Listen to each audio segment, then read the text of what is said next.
Station रोडवरील पंचगंगा कारखाना परिसरात असलेल्या एका चायनीज गाडीवर मयत राकेश कांबळेसह रोहन भोसले, वैभव मिरजे, प्रशांत आणि अमन हे खाद्यपदार्थ खात बसले होते।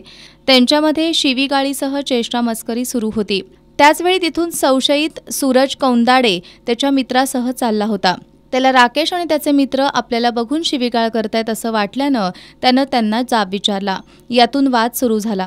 दरम्यान वादाचं रूपांतर हाणामारीत होऊन दोन्ही बाजूचे समर्थक जमू लागले। यात राकेशच्या मित्रांनी पळ काढला, पण राकेश हल्लेखोरांच्या ताब्यात सापडला। त्यानंही जीव वाचवण्यासाठी पळ काढला, पण पाठलाग करून त्याच्यावर धारदार शस्त्रानं वार करण्यात आले।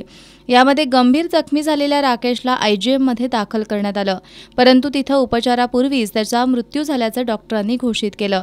या प्रकरणी शिवाजीनगर पोलिसांनी सूरज आनंदा कौंदाडे, ओंकार दत्तात्रय खोत, संदेश उर्फ स्वप्नील बाजीराव जाधव, ऋषिकेश श्रीकांत साळुंखे, प्रतीक दीपक खोत, राकेश रामा कोरवी यांच्यासह इतरांवर गुन्हा दाखल केलाय। पोलिसांनी मुख्य संशयित सूरजसह 6 जणांना ताब्यात घेतलंय। यापैकी प्रतीक खोतवर हातकणंगले पोलीस ठाण्यात गुन्हा दाखल आहे। शिवाजीनगर पोलीस ठाण्याचे निरीक्षक प्रवीण खानापुरे यांच्या मार्गदर्शनाखाली सहाय्यक पोलीस निरीक्षक दिनेश काशीद या प्रकरणी अधिक तपास करतायत।